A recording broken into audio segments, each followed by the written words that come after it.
આગામી 2027ના વર્ષના એન્ડમાં વિધાનસભાની ગુજરાતની ચૂંટણીઓ યોજાશે। એ પહેલાં અત્યારે તાલુકા પંચાયત, જિલ્લા પંચાયત, મહાનગરપાલિકાઓની જે સ્થાનિક સ્વરાજ્યની ચૂંટણીઓ છે એ મહત્ત્વની છે। વિધાનસભાની ચૂંટણી પૂર્વેની આ ચૂંટણીઓ એ તેના પરિણામોને આધારે ભારતીય જનતા પાર્ટી, કોંગ્રેસ પાર્ટી કે હવે તો ત્રીજી પાર્ટી આમ આદમી પાર્ટી પણ નોંધનીય છે, એટલે તેનું પરફોર્મન્સ કેવું છે તે ધ્યાનમાં રાખવામાં આવતું હોય છે। રાજકીય વિશ્લેષણની દ્રષ્ટિએ આ સ્થાનિક સ્વરાજ્યની ચૂંટણીઓ મહત્ત્વની છે।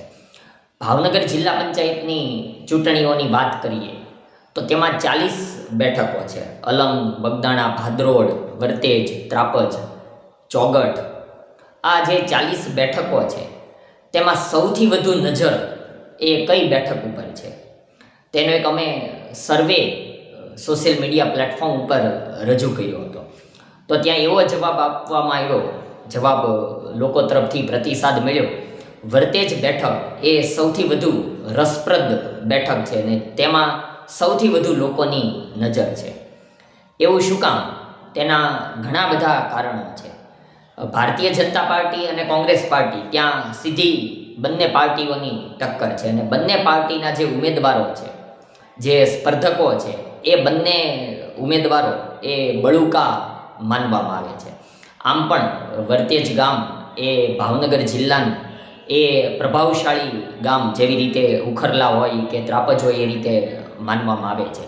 એટલે વરતેજ જિલ્લા પંચાયતની બેઠક કેમ મહત્ત્વની છે? હવે વાત એવી હતી કે જ્યારે છેલ્લે 1 વર્ષ પહેલાં વરતેજ ગ્રામ પંચાયતની ચૂંટણી થઈ હતી, 1 વર્ષ પણ પૂરું થયું નથી।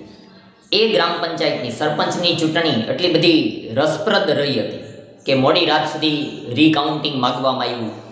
રાજકીય પક્ષોની, ભાવનગર જિલ્લાની સમગ્ર નજર ત્યાં ખેંચાઈ હતી।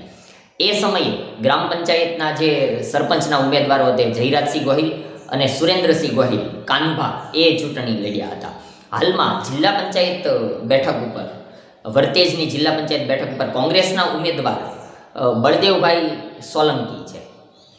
તો સામા પક્ષે ભારતીય જનતા પાર્ટીમાંથી એ જ સરપંચ પદના જે ઉમેદવાર હતા અને તેઓ છેલ્લી કટોકટીના જંગમાં નોંધપાત્ર કટોકટીના મતે તેઓ પરાસ્ત થયા હતા, એ જ સુરેન્દ્રસિંહ ગોહિલ કાનભા, જેઓ ક્ષત્રિય સમાજના આગેવાન છે, ભારતીય જનતા પાર્ટી સાથે વર્ષોથી જોડાયેલા છે, તેઓ ચૂંટણી લડી રહ્યા છે। એટલા માટે આ બેઠક ઉપર સૌની નજર છે।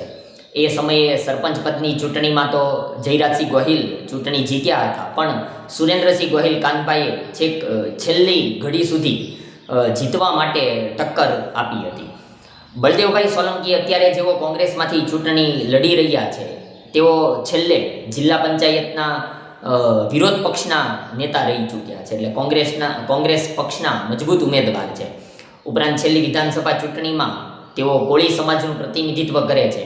તેમણે ભાવનગર પૂર્વમાં એ સેજલબેન પંડ્યા સામે પણ ટક્કર આપીને એકદમ નાની ઉંમરે, 35 વર્ષ જેવી ઉંમરે સૌનું ધ્યાન ખેંચ્યું હતું।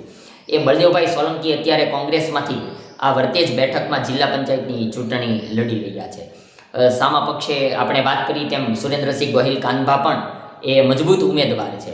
એટલા માટે ભાવનગર જિલ્લા પંચાયતની જે 40 બેઠકો છે, પરિણામો જે આવે તે, પણ અહીંયા ભારતીય જનતા પાર્ટી અને કોંગ્રેસ એ બંનેના બળુકા ઉમેદવારોની સીધી ટક્કર છે અને સમગ્ર ભાવનગર જિલ્લાની રાજકીય વિશ્લેષણની દ્રષ્ટિએ પણ આ બેઠક ઉપર સૌની નજર છે। રસપ્રદ ચૂંટણી પરિણામો આવી શકે તેમ છે।